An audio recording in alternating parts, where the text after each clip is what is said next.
Hey everybody out there, it's Alabama Deacon coming back at you. Alright, we are bringing to the table today my newest order from Raffle Dials. And here it is. I don't know if I'm going to need that spacer ring or not. We're going to see. But let's come in and let's take a look. Okay, so this is a 36 millimeter, holds a 29 millimeter dial. Now, reference number on this, let's zoom in, is 1016. 1016. Yep. So we have that in from Raffle Dials. Now we got this mainly because we are doing that Tudor build. Think y'all remember that we have that we're going to be trying to do. So I wanted to show you this. As I have told everyone, Raffle Dials is the person he is my go-to. If I do not buy an original case, which in this particular situation, I may upgrade it to an original case. But for right now, I'm going to use this aftermarket case, stainless steel 316. It is accurate, absolutely gorgeous. So I want to see, just by dry fitting, how will everything go together on this watch. And that's why you're here with me today watching this video. We're going to see exactly how this will go together. So I am going to go ahead and break out that gorgeous Tudor dial. Do y'all remember the black Tudor Sussex dial? Absolute bargain and a steal off of eBay. I know that dial that dial goes for about $600 elsewhere, probably more, just depending on. I don't see too many of those around, so I'm willing to make it a fair bet it's going to be a little bit more than that. And when the time does come along, we're probably also going to be consulting Raffle Dials for this Tudor, of which we're going to be putting it in a newer steel case just for protection. I don't necessarily trust the older ones 100%. Not that they're not good, but I'm just always a little concerned. So I want to break out the dial that I have here. We do have this, and if I'm correct, it's going to fit in there. Of course, y'all do remember I have the old new stock hands. Absolutely incredible. I got it for that price. Absolute incredible. So yeah, here's the movement right here. This is the one that we're going to be building in the future to come. I just want to do a little bit of testing, and we're going to see if the Tudor movement, if it needs that spacer ring or not. And I know that dial is going to fit that case. I thought about going ahead and putting it in that case right now with some padding behind it, just for protection to get it out of that plastic container. But first things first, I'm going to see if, well, I'll put that on there pretty tight.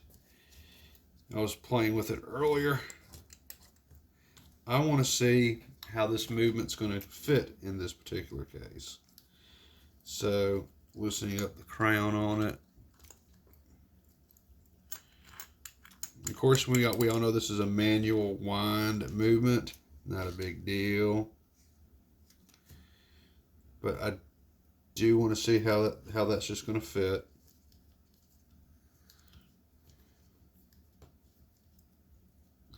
Take the crown off, push that over to the side. Doesn't really concern me how it goes in. Okay, so it may need that movement ring after all. Let's see how it looks with the movement ring on it. See if I can, if it's gonna, ooh, that's just a little bit bigger, isn't it? Probably gonna need something a little bit thicker. So let me go ahead and let me see how this is gonna work. course, this right here is an actual Tudor spacer.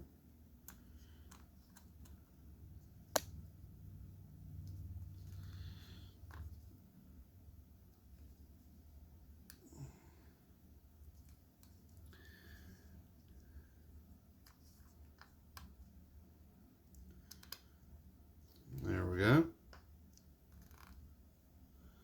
So I just want to see how this is going to go. Is that even going to fit? No, it will not. Okay, that tells me what I need to know as far as that goes. Let's move that over. So let's do a little bit more playing around with this. Okay, so if I have that on there, it's got a little bit of ways to go, doesn't it? Oh, God. Should I even think about it?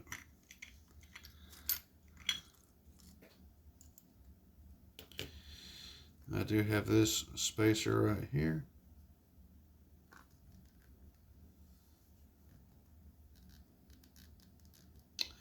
Still a little bit too big. Oh God, do I even have to think about using that? Oh, thank goodness. No, that won't fit either. Oh, thank goodness. I didn't want to use plastic at all. Okay, so we really have to think about another spacer. This is a different spacer. No, it won't go either. Okay, so I may have to make a silicone movement spacer for it. But I know what I need to know about this now. And if anyone is wondering, yes, we are working with that Tudor movement. I got several of these actually now for my builds. Okay, so let's put that right there. Okay. Okay, let's put that movement up. Let's go ahead and let's take a look at this beautiful dial. I know this dial is going to fit this case perfect.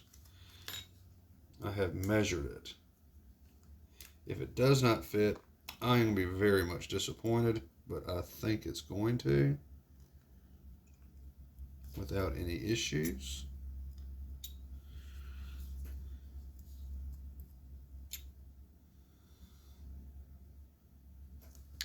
I think that's actually going to work. Now, what I'm going to do is, for right now, I'm not going to put the gasket on there. But what I am going to do is, to help keep that dial in place, I'm just going to take a piece of plastic for right now, and I'm going to put that plastic in between that dial and the case back. And that's how I'm going to keep this dial from just rattling around inside. Because I kind of want to see what it's going to look like when it's all together anyway. And even though it's not, I know there's not a movement in here or anything else. You know, it just makes me feel better. I can visualize what I'm doing with this. Go ahead and put that on. So I do want to keep the dust out. So let's just have a look at that. That's going to look gorgeous. Wow. And that does fit. It fits perfect. Absolute perfect fit. Folks, that's going to look really good. That's just going to look awesome. Look at that.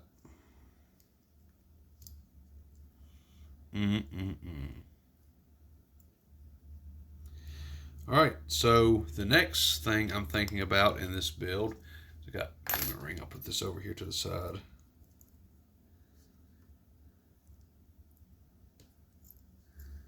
Think about anything and everything under the sun on this. Especially, I can't help but keep looking at how beautiful that is. Tudor Oyster, Sussex. Wow. Old new stock. Absolutely incredible. Okay, so we do have that going on. I wonder, now this is a 36 millimeter, so this should take a 36 millimeter case. I don't know if I have another case. Another bracelet for this. Yeah, I may. I got all types. I could put it on leather or just whatever I wanted to, but guys, gals, I really want to put it on a, maybe a Jubilee bracelet would be good. What do y'all think? Jubilee bracelet be all right? And I'm like looking at everything I have in here. Now let's not forget I have this build I gotta do. So let me just take a look. See, let me just wander on over here. Like I said, I don't think this is necessarily going to work on this. I think this is a 19 and not a 20. Yeah, it's a 19, so that's not going to go. But I don't think I have any more bands per se that I could be doing. Now we have this old junky thing right here. I could just use it. And ultimately, I think I will try this. I just want to see if it's even going to fit on there. I don't think it's going to. But I'm going to give it a shot anyway.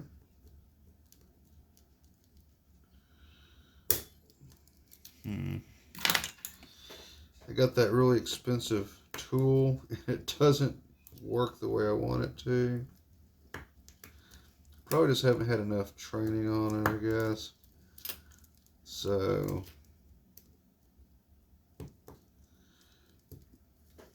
okay, so yeah, this will tell me everything I need to know.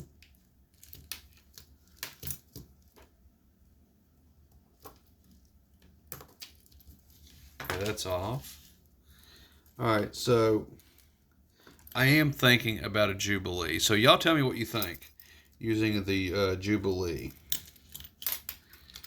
And I already know the answer to my next question, and that is, can I use these pins in that? And the answer is sadly no. I cannot. But I do want to see if this is just going to fit on here. Everything should go as planned. So I'm going to just see if this is going to fit on here. I don't know if it will or not. We'll give it a shot, see what happens with it. There's always a possibility of yes, and there's a possibility of no. You know, so we don't really know till we try. So let's just give it a whirl.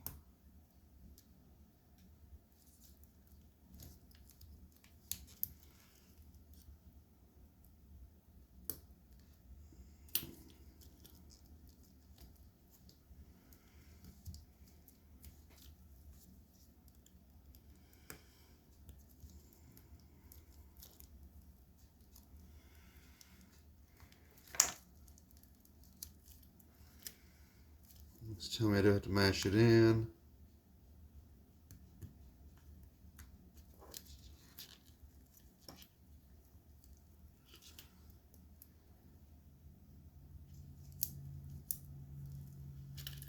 Okay, well that does go on. Okay, look at that. I don't know. That looks pretty nice. Would y'all agree that looks nice?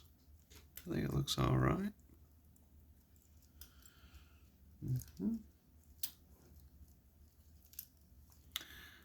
I think it's pretty nice. We do gotta get the rest of that off. I like that. So this is gonna be the Tudor Sussex. This is probably going to be one of my most favorite builds. And I say that because I really like this dial. This dial really spoke to me when I saw it on eBay. That, and I'm going to tell you right now, the price absolutely spoke to me. It was not much. I don't know if I had told y'all, but it was $150 for the dial in hands, old, new stock. As in, never been on a Tudor watch. It's from Tudor. Never put on a movement. Nothing. Hands never put on. Nothing. It's old, new stock from Rolex SA Tudor SA. Well, you know, at the time, I think it was just Rolex. Then made Tudor, and Tudor didn't form until much later. So it came from Rolex.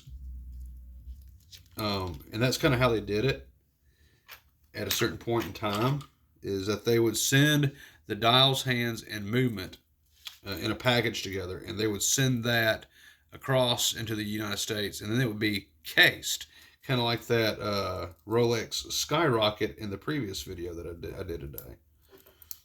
Okay, so we got that. And so we now want to go ahead and put this on there. I might as well, right? It couldn't hurt. So I'm going to do that. And I'm going to go ahead and say this is not the highest quality bracelet, but it suits my need anyway. You know, I do want things to be correct, but when we're talking about a old vintage Tudor watch that you're restoring and put back together from parts off of eBay, how authentic do you really want to try to make it? And I don't mind trying to make it as accurate as possible, but at the same time, you're dealing with such an old watch that you can absolutely customize it how you want it. Look at that. Let's turn it around. Let's just have a look-see at that. I like that a lot. Now, I see this right here. I may want to try to bend that up a little bit. But all in all, this is a pretty good fit. It's not a bad fit. You know, it's not totally perfect per se. But what is in this world? So I might be able to get a better bracelet from raffle dials, but all in all, I think for what this is, it's not bad. And if anyone's out there wondering, because I know some of you are just catching us in the middle of the videos that I'm doing, if you're wondering why I'm using a band that has Rolex on it, and you're wondering, it has the cornet on it, and also on the case it has a cornet on it, and of course as you saw the engraving, it's a Rolex case 1016. So you're wondering, why am I using a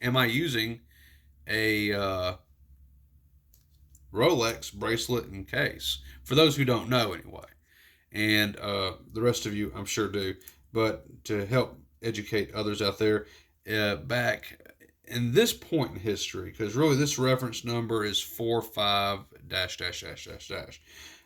Back in this time in the 40s, 30s, 50s, 60s, 70s, at this point in time, Rolex produced Tudor. Tudor was not necessarily separate by itself at this time. Tudor did not become its own separate entity until later, like past the 80s. And that's when they became Tudor SA. But Rolex did produce it, so everything was by Rolex with the Tudor name on it. Even though Tudor was established as a company, its parent company Rolex supplied everything, so you would quite often see the crown and by Rolex written on the back of the case on Tudor and things like that. And they would use Rolex parts, cases, bracelets, things like that.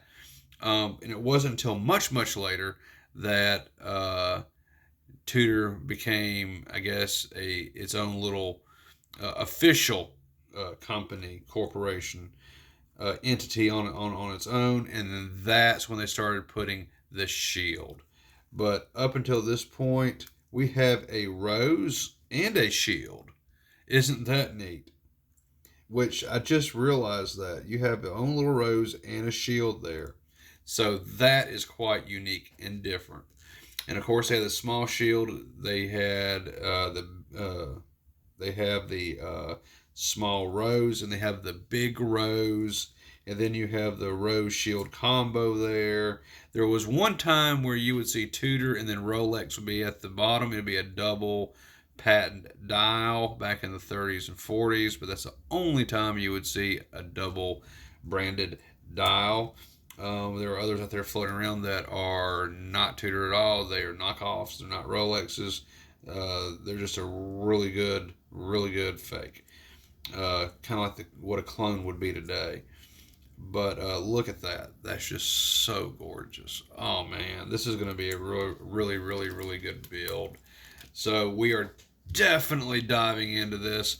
But I did just want to show you the case came in today. And of course, I don't really have everything the way I want it to be right now at this point, but we'll act like that's together in one piece. And just imagine the dial being a little bit straighter. And that's what we're going to have. This is exactly what we're going to have. Brand new old stock hands from Tudor Rolex. A dial, old new stock, brand new. Like I said, never been on a watch. Never been in a watch case. It's been in its plastic for over 70 years. Just now, with me going to the watch case, its first time, now no longer a virgin. I cannot wait until this is together and I can wear this on my wrist. This is going to be my new play pretty for myself, as I call it, play pretty. It's just going to be absolutely amazing. I can take my finger cots off now and just marvel at what this is going to be when it's done. It's going to be incredibly awesome. We're going to have to service that Tudor movement. Oh yes, we are. And I have a stem coming on its way for this. When that comes in, we are going to put this beauty together. It will be part of my collection at that point. And of course, we will be pressure testing this, making sure it is waterproof, as the oyster cases should be. And we want to make sure this one is. I do have a real case coming, but I'm not going to use the real case. As a matter of fact, the real case is identical to this one. Absolutely identical. But I'm not using it. I'm not. And the reason I'm not going to use it is because even though it's Rolex, and I know it stands up to the test of time, and it will pass.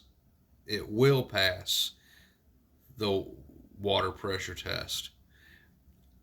I myself would prefer to use a aftermarket case because it makes me sleep and feel better knowing that I have a dial, and this dial, I can assure you, is worth much more than what I paid for it, because we can look at the radium numbers on there. That is radium painted on there.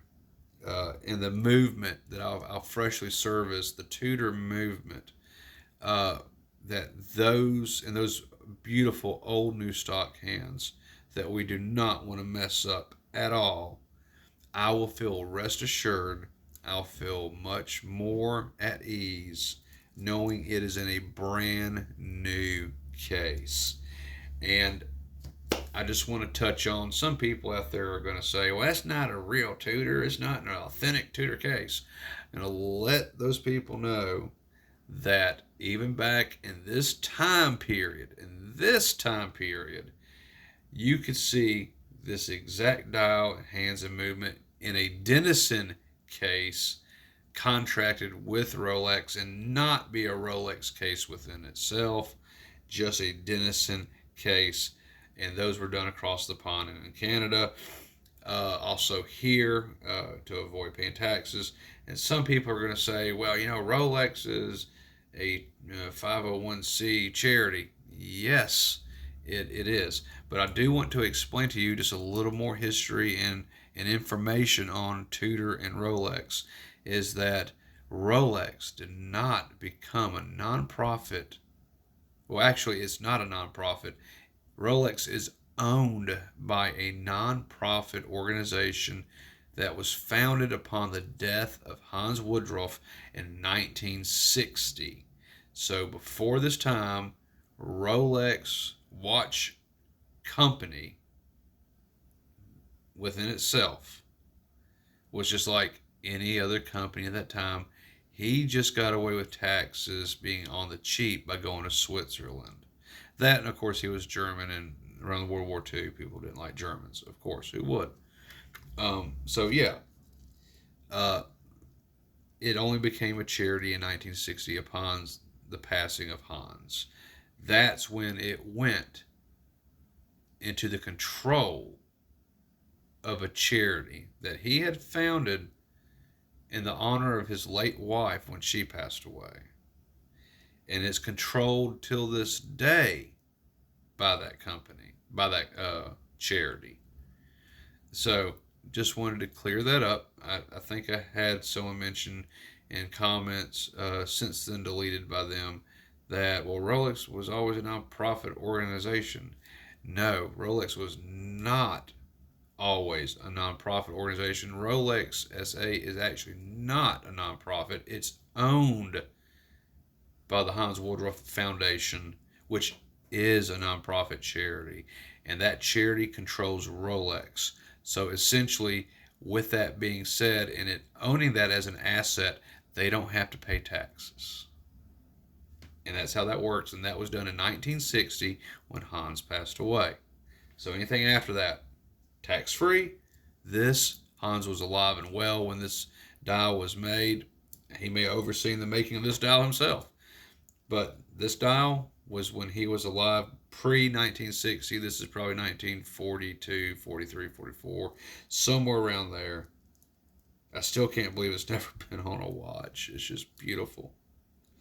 And now it's going into my new build. So, okay, guys and gals, comment below what you think about this. Do you think I have made a good choice with this band case for this dial and movement? I would like to hear it below. And if you know anything about this dial, please share. I know very, very little, except for they're very, very, very not easy to find at this point. So me seeing this on eBay for sale for less than $200 was like walking out my backyard and finding a mystical unicorn. I wasn't going to pass it up. I bought it on the spot. With hands, what a deal. Free shipping straight to my door. This is going to be awesome. So thank you everybody for watching. I will catch you in the next video. Please like, share, subscribe below. And hey, remember, I need everyone to please subscribe, please comment, please like and share my videos so we can get that money in. In 90 days, I want to do another Rolex giveaway. I want to, but I gotta have the funds to be able to go out and buy some of the parts. This is what this channel is going to support, so I can help you get a watch that you will cherish and love for a long, long time. So thank you, everybody. I will catch you on the next video. Put your comments below on what you think about this build and how it's going to look when it's done. I'll see y'all in the next video. Y'all have a good night, and I will see you next time.